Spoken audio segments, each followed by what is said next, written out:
Hit me. From Studio A in Arcata, behind the redwood curtain, it's time for... Succotash. Yes, Succotash, the comedy soundcast featuring snippets from comedy. Soundcasts. And also interviews with comedian soundcasters, and other showbiz folk. And now, here's this episode's host from up the coast, the man who puts the X in Xbox and the tie on antisocial, comedy soundcaster, Tyson Saner.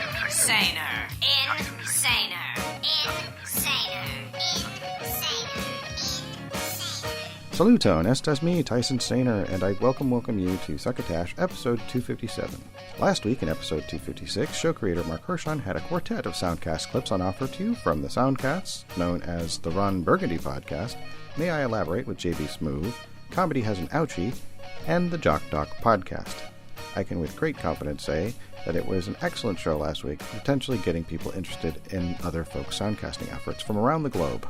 I do actually listen to episodes of Succotash that I don't host because I'm also a fan of the show, which, as we are wont to point out lately, has been going on for 10 years now. One of the side effects of listening to as many soundcasts as I have been for over a decade now is that my mind is constantly exposed to new information in a way that apparently sacrifices some of my ability to recall certain things. For example, I've apparently forgotten how to spell example because I've written it here as example. Anyway, for example, in this week's edition of Succotash, I've got clips for you from the Soundcasts, Blake's Takes for God's Sakes, Good Game Nice Try, and Armchair Expert with Dax Shepard. And I think I may have a memory of Succotash featuring clips from at least one of these Soundcasts before, but I am not sure. Also, I refuse to look it up because I'm really not that worried about it. So why bring it up? Well, I gotta write about something. I'm making one-sided conversation with you. Speaking of one-sided conversations, some Soundcasts are hosted by one person, without a co-host. And the first clip on offer is one of those. It's the aforementioned Blake's Takes for God's Sakes from comedian Blake Wexler. Its description says, through, and then in parentheses, often incoherent, close parentheses, free association, comedian Blake Wexler improvises 45 minutes of takes on subjects ranging from his own massive legs to the best animated bears of all time. So far, my money is on the gummy bears. Disney's the gummy bears. That I added. That was not in his show description. So the clip I've chosen is from May 26th of 2021. It has a breakdown in its description. It says, intro, in a basement. And then that's from what looks like 20 seconds to 23 minutes and 33 seconds. And then proposal/engagement takes from 23 minutes and 40 seconds to 42 minutes and 49 seconds. I've chosen to take a clip from the bit where he talks about his proposal/engagement, which is part of a larger segment that I've taken a smaller segment from. So it's not like I've taken all of what is obviously the kind of the feature of this particular episode of Blake's Takes for God's Sakes. I guess my biggest take on getting engaged is if you are, and I'm speaking from the heterosexual relationship that I'm in, the dynamic that I'm in. So this obviously may not be the right thing for you, and I'm well aware that gender dynamics are different for everybody. So I don't want you to think that I'm making some sweeping, like, men have to do this, women want this. Like, I guess that's the whole point of my riff at the beginning, is that that's not how I feel. I'm literally just speaking from my own specific personal experience, obviously. But you know that. I just felt a need to say it just in case. So what I guess my biggest, if you're the proposer, which I was, the biggest thing that I would recommend, honestly, is do everything that will make it special to them, because for me, that also makes it special for me. Does that make sense? Or special to me. So for her, my fiance is a more private person, so to do it in a public space, like surrounded by people, would not have been enjoyable for her, right? Because it's a very special day for you. But if you're the proposer, keep this in mind, is that you know that this is coming. You know what I mean? Like, you know that you'll be proposing soon. You're not going to be taken surprised by this. So I guess keep that in mind as well, is that if your future fiance doesn't know that you're going to propose, like there isn't a date, like, then keep in mind that this person's going to be surprised, and surprised people might do like a weird thing, or they might start crying, they might start celebrating, they might say no. She might by the way, she did say no initially. No, I'm kidding. This has been my 16th try in 3 days to try to get her to marry me, so it finally worked. But no, I would. That's so. Do keep that in mind, that they'll likely be surprised, and then there's factors that come along with that. Also, but I guess the biggest thing is do what they would want. And I'm not saying that in a way like don't sacrifice things that are meaningful to you, necessarily. Because if you're doing that, you probably shouldn't be fucking getting married anyway. I would imagine you're probably going to be on the same page about things. But my biggest piece of advice is, what is special to both of you, while tailoring it, while removing anything that's not special to them. Does that make sense? So any proposal to me would have been, so what we did is I was on stage at Helium Comedy Club, and I proposed in the middle of one of my dick jokes. No, I'm kidding. It would be the worst. Some people were like, oh, like, what were you thinking about doing it? And like, were you going to do it? So basically for my fiance, if I proposed from the stage in a stand-up comedy club, and she said this, she was like, oh, he doesn't know me at all. You know what I mean? So that was obviously, and I wouldn't do that anyway. I'm more creative than that. I also wasn't going to do it at like a baseball game. I had an idea, obviously, but one of my ideas was, it would be nice to do it surrounded by friends and family. If like all of a sudden we were somewhere for a walk, and then, oh shit, there's her mom, and there's her dad, and then there's our best friend or whatever. But then I'm like, oh, well, that's not how things work. And that's another piece of advice that I would like to give. Another take is remove as many moving parts from your proposal as possible. Where I have one of my best friends, I remember wanted to propose, and then he found out that his people were flying in to celebrate. Like, literally, it was a huge production. And then he found out his fucking ring wasn't going to be ready. So he had to cancel everything, which is, I don't get nervous. What the fuck is that noise? This is what happens when you're a basement. I am a basement, by the way. Now, I would like to identify as basement because I'm dark, musty, and people don't like to go inside me. You can find Blake Wexler on Twitter at Blake Wexler, all lowercase, BLAKEWEXLER, and you can also find it at blakewexler.com/podcast, because he still calls them podcasts, as do many people. Of course, we here at Succotash call them soundcasts, and there's a whole story attached to that I will not go into here. I'd also like to say another thanks to Blake Wexler for being such a good sport in the past. About 5 years ago, I created a remix of audio that he made on the Todd Glass Show, and also Todd Glass, audio of them both speaking and yelling and making sounds, and that became a dance song called Cursed, which you can find on my SoundCloud. It is free, and it is also on a charity album that was put together by a soundcast I used to associate with much more in the past called Combat Radio. Combat Radio is also on brigaderadio1.org, and it features many, many, many, many, many other soundcasts with many, many, many, many, many other people, and I've featured a couple of them on my episodes of Succotash in the past. Oh, Blake Wexler also has a Patreon, so you can go to patreon.com and type in BLAKEWEXLER and figure out what that's all about. All right, next up, Good Game, Nice Try from Team Coco. So, its description says, what happens when a Twitch star joins forces with the brains behind Conan's Clueless Gamer? Pure video game magic. Each week, Sonia Reed, also known as OMG It's Firefox, and Aaron Blayart nerd out with your favorite actors, musicians, comedians, gamers, and athletes who are as passionate about gaming as they are. From T-Pain venting about Pac-Man to Atomic Mari becoming a real-life Lara Croft, guests share the games that they most loathe and love. Plus, there will be epic stories, reviews, recommendations, and giveaways. I went back to the very beginning of the Soundcast archive to take a clip from the first episode, which posted on November 20th, 2020, and is called T-Pain vs. Pac-Man. The episode's description says, "Good game, nice try," kicks off with the Grammy Award-winning rapper and Twitch star T-Pain! Mr. Buy You a Drank himself stops by to chat with Sonia and Blay about his vendetta against Pac-Man, what he thinks of his early lyrics, and then in parentheses it says, hint, cringy, ! And how 8-bit sound inspired his music.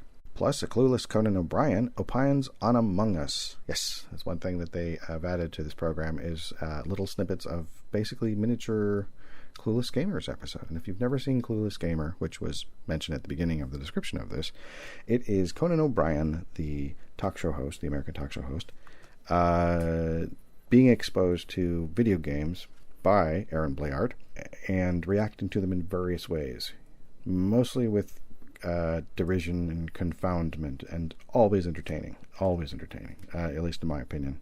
So good comedy content, good gaming content, good game. Nice try. Anyway, here's the clip. I think the one thing I appreciate about you is that, you know, with the popularity and the rise and everything of Twitch, you know, so many artists have kind of jumped on the Twitch bandwagon, but you are an OG. Yeah, I'm an OG. You've been on it I for came in when a while. Twitch was fairly new. You're driving the bandwagon everyone is jumping onto. I tried to, man. I've been on Twitch since 2014. Yeah. My first stream was like a collaboration with PlayStation. We were doing some stuff, but man, it's been a journey, and I still I'm not just promoting it every day. This is just something I like to do because just, excuse my friends, but talking shit to myself just feels weird. So I try to get other people involved so it kind of alleviates my awkwardness. And, so I try to bring other people on and just please somebody listen to me so I don't think I'm going crazy. I don't want to keep whispering to these games and screaming at my monitors and stuff. I don't want to keep doing that. Just come look at me do this, and I'll talk to you guys. You talk to me to be like we're in the same room, and nobody is as awkward as we are in real life, and we'll be good. We'll be fine. And as a fan, I think it's extremely cool, that visceral connection. It's the live aspect. It's amazing, right? I mean, absolutely. What's one thing that you love about the live streaming that kind of surprised you when you first started doing it all those years ago? You know what? The community of Twitch, and everybody that had a part in actually watching me, and we're actually joining along, and we're teaching me how things worked on Twitch when I first got on, and the fact that nobody was like, the fuck is this? That nobody, and it wasn't a big deal. Gaming wasn't such a big deal back then. So it didn't look like I was trying to break into a different audience or I was trying to sell records or anything like that. It was genuinely something I wanted to do and something I was already doing on the road anyways. And I was just letting fans into another part of my life. But I mean, I think that the surprise for me was the acceptance. Yeah. That everybody was okay with me just coming in their crib and just okay, we'll see where this is going. We're gonna keep our eye on you, you slick bitch. We're gonna figure it out. But but it worked out. I think that the acceptance was the biggest surprise for me coming in. Yeah. The supportive community in Twitch, especially, I think is really great. And it's interesting because, there's this weird stigma of I think, oh, don't read the comments on the internet because they're bad. But I do think someone like yourself and you too, Sonia, you guys are so great as people that I think your community reflects that as well. Mm-hmm. Yeah, I think people don't fuck with me as much because I'm not a piece of shit. Yeah, there you go. Yeah. Your community definitely reflects who you are because they, you enable certain people to be dicks. And then, you start getting that toxicity coming into your channel. You don't want that. I want love, positivity. I want people to become friends because of my stream. Even last night, when I was streaming last night, I'm like, guys, just be friends. Exchange, exchange numbers, exchange Tinder profiles, do all that. Be married. Have sex. If somebody says they had sex with somebody because of my stream. Is that a if win? somebody actually has a sexual encounter because they met somebody on my stream, I'm in it. I'm officially a part of that sexual relationship. Yes. That's me. I did that. I will say that somebody in my audience said that they've been in a long-term relationship because they've met on my chat. Really? Like it's possible. You're making magic. You're making magic you have happen. sex with them every time they have sex. Every time. They're thinking about you every time they have sex. They're thinking. I hope that's not in the back. Okay, so you can find the show on Twitter at Good Game Nice Try, which is at capital GOOD, capital GAME, capital NICE, capital TRY. T-Pain can be found at all caps TPAIN. Sonia Reed can be found at capital O, capital M, capital G, ITS, FIRE, FOXX. Aaron Blayard can be found at capital AARON, capital BLEYAERT. Conan O'Brien can be found at capital CONAN, capital O, capital BRIEN. By the way, if you go to www.goodgamenicetry.com, you are redirected to the show's page on Apple Podcasts.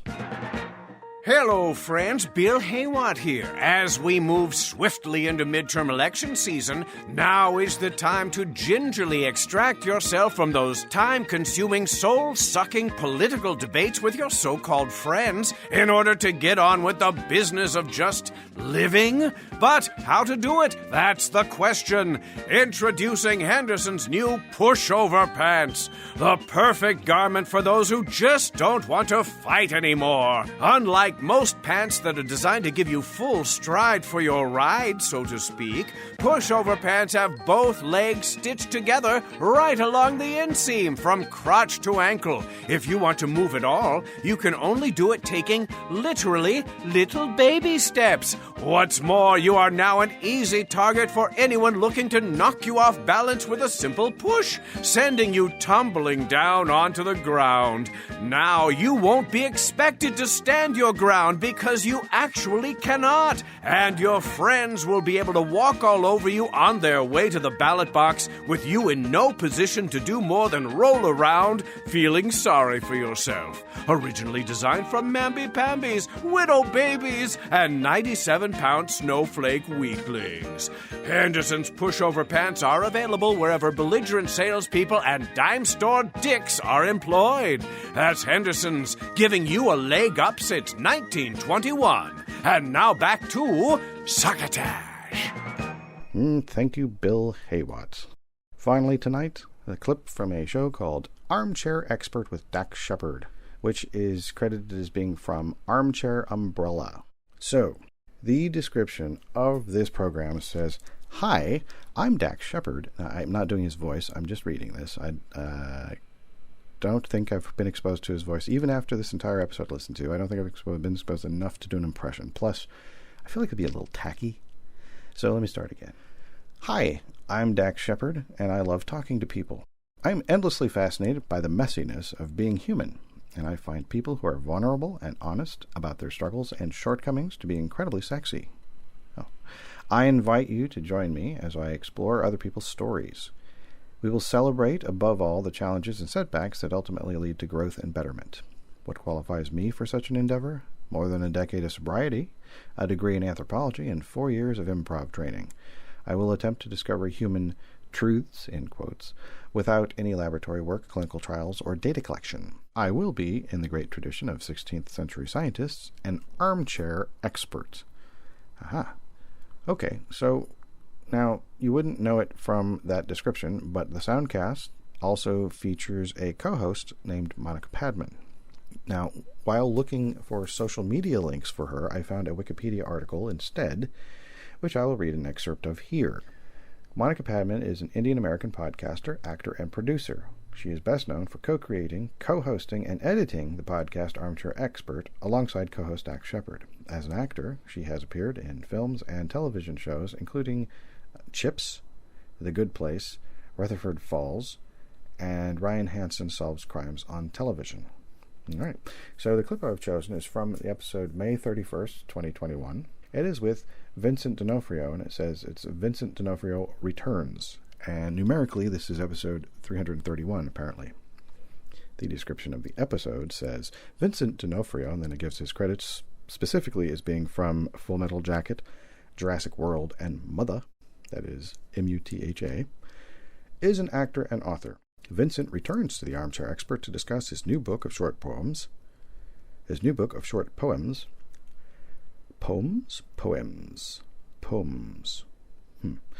acting process to find... Sorry, I'm just going to have to start that again. I'm going to have to make a choice on how to pronounce poems. Poems.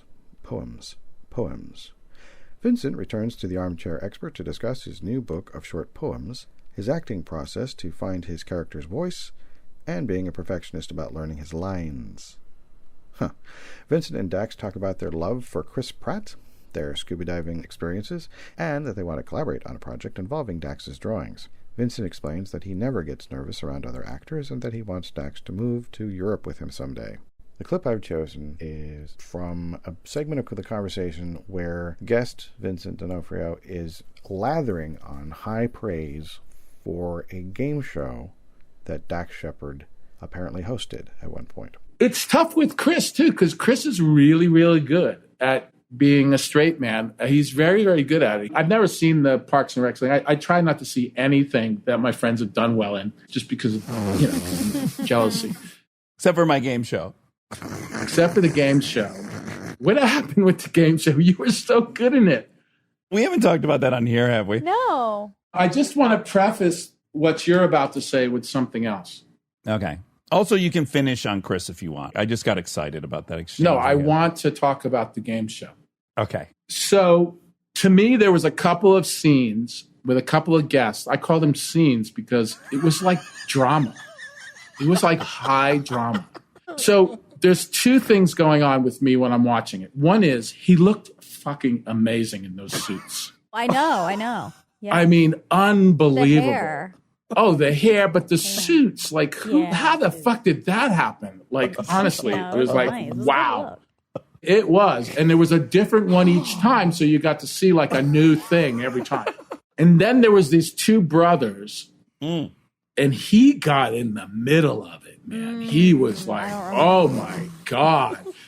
He just took it off. Story? No, these were these magic brothers, right? They had been, like, raised in this Oregon kind of commune. They all played banjos and they were a bluegrass family band, right? He had rescued someone from a train. I was like, I couldn't even believe I was meeting these people. Exactly. And I think that was one of the brothers. And the other brother spent his whole life in like a coffin somewhere. Yes. Anyway, neither of them had ever seen television, and it was a pop culture quiz. Exactly. Yeah.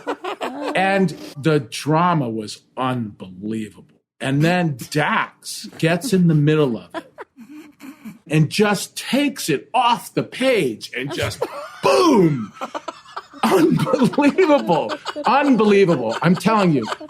And the scenes where the guy is closed up in the cubicle, oh my God, that they sit in a cubicle and it closes up and they do this shot of one of the brothers and Dax is saying something to him as the thing closes. Dax is saying, it's going to be okay. You're going to be okay. You're going to be sure about this. You're going to get it. And his eyes, you see the thing closing and his eyes are like, oh my God, my life is fucked. I was on the edge of my seat. Wow. Oh my God. I get this fucking text from Vincent that basically says, oh my God, I love Spin the Wheel. To which I immediately reply, I don't want to talk about it. Ever. Oh, because you didn't want to get in your head about it? Yes, because talking about like what you said earlier, if you heard your own voice acting, for whatever reason, that the Spin the Wheel experience in particular, for me to play a game show host, I just had to commit in a way I don't know that I've ever had to commit, and I didn't ever want to see if I wasn't pulling it off, because I knew I wouldn't be able to then do it again. Right. And so even talking with you about it scared the bejesus out of me. Yeah. And I don't know if you detected that and then you changed what you were going to say. Like maybe you were going to say like, what the fuck are you doing in front of this 5-story wheel? No. But then you detected that you could ruin my life like with just one long text. I am totally fucking sincere about it. Honestly. I thought it was really riveting. Tell. Yes. Then I enjoyed the hell out of it because the way he was describing it felt like some French noir movie or something. Exactly. Like, I felt like I really had done something. Yeah. I mean, the two things combined. There was also, I won't get into it because I don't want to I mean, we do have 24 hours, but True. Yeah. I don't want to get into it, but there was another episode with a girl and her sister, I think. Yeah. Yeah, you guys like to pull the sibling thing. Generally family, yeah. Which is like really high drama if you think about it. For sure, because they're bringing all this baggage in. Decades of And the baggage. two women were so sweet and they loved each other so much, but there was this hate in them for each other as well that you could see as the game turned. As the game rolled forward, you're like, oh my God, they're never going to speak to each other again. And Dax, in the suit, because you can't have one without the other. Sure.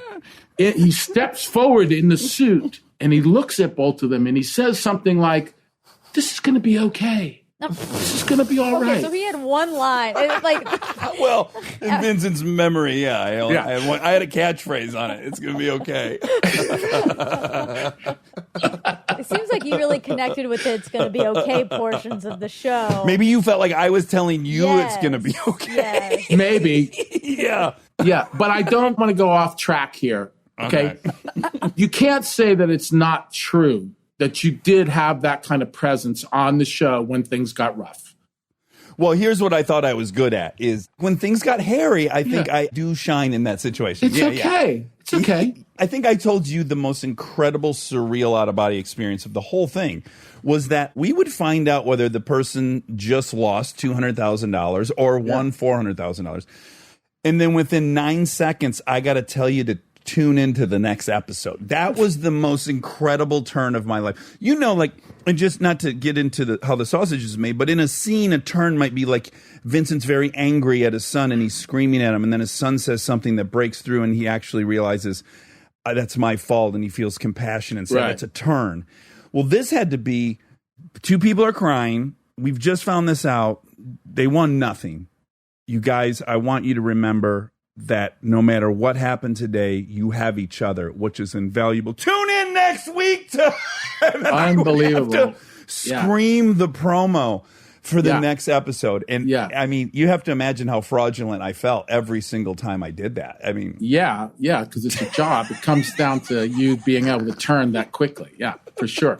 But just to reiterate, I'm not wrong about his presence on the show. All right, so you can find the show on Twitter at Armchair Expa Pod. That is capital ARMCHAIR, capital EXP, capital POD. You can find the guest, Vincent D'Onofrio, at all lowercase VINCENT Now, Monica Padman does not appear to be on Twitter, but you can find her on Instagram at all lowercase MLPADMAN. Now for some additional interesting information. According to an excerpt from an article titled Podcaster Monica Padman on Embracing Change, written by Adrian Ferrote and published on whowhatwhere.com on May 31st, 2021. Oh, same day that this Soundcast posted. Anyway, quote, now Padman produces the entire Armchair Expert umbrella network, which includes a wide range of other shows such as Experts on Expert, Race to 270, and Nurture versus Nurture. Last year, she also released a 10-episode spin-off podcast called Monica and Jess Love Boys about the journey to healthy relationships and dating. This June, so like right now, somewhere around now, she will introduce a new show, Shattered Glass, alongside her co-host and longtime collaborator, Kristen Bell. Padman will deep dive with women who have put a crack in the glass ceiling, unquote. It's very likely that I will be checking that out. Oh, and you can also find Dax Shepard on Twitter at all lowercase DAXSHEPARD, and armchairexpertpod.com is also where you can find the show, apart from being on Apple Podcasts, on Stitcher, probably on iHeartRadio. Just put it in Google or your search engine if you don't want to go to armchairexpert.com, or go to armchairexpertpod.com, which is ARMCHIREXPERTPOD.com. Well, here's where we end up together. Or rather, we've ended up here together at the end. Or really, this isn't the end. Only a new beginning. No, it is the end. But only for this episode, this week. I hope you found some entertainment in this program and that you might seek out more content from the creators that we sampled for you. I hope you come back next week for more content from other people's soundcasts. Or maybe Mr. Hershon will do a chats episode with a guest, and you can enjoy that content. Maybe you'll go back through our archive at www.succotashshow.com and find the mountain of entertainment that we've both made and collected over the last 10 years, me for 8 years. Maybe you'll go to Apple Podcasts and rate and review our efforts favorably if it's how you feel about us. I hope you do. Maybe you'll tell other people about the content you heard within this or past episodes and recommend it to other people. That would be awesome. Maybe you'll go to one of the many music purchasing websites that exists to buy a copy of the song Hope, created by myself and one-time soundcaster and guest of Succotash, Corey Epps. Again, it's called Hope, and it has been available for purchase for a little over 2 years now. It's a little more than 4 minutes long, and it costs somewhere between $1 and $2, and then you can love it forever and add it to your Posy-core dance party playlist to be enjoyed by anyone who's exposed to it. Trust me, it's worth it. I'll catch you again in episode 259, so until then, be decent to each other, and please don't forget to pass the Succotash. You've been listening to Succotash, the comedy soundcast, with your host, Tyson Saner. Brought to you by Hendersons Pants and... Imagine your company's name right here. Rate us and review us at Apple and Google Podcasts. Find us on the web at succotashshow.com, on Spotify, on Stitcher, on iHeartRadio, on YouTube, On SoundCloud. and wherever fine soundcasts are streamed and or downloaded. Follow us on Twitter and Instagram at Succotash Show. Like us on Facebook. Email us at tyson@succotashshow.com or call into the Succotash Skype line at our toll call number 818-921-7212. That number again is 818-921-7212. You can also upload clips from your favorite comedy soundcasts directly to us using our direct upload link at hightail.com/u/Succotash. Succotash is produced and engineered by Joe Paulino through the auspices of Studio P Sausalito, the home of the hit. Our hosts are Marc Hershon and Tyson Saner. Our musical director is Scott Carvey. Our booth assistant is Kenny Durges. Succotash is executive produced by Marc Hershon. Until next time, I'm your loyal booth announcer, Bill Haywatt, reminding you to please pass the Succotash. Goodbye.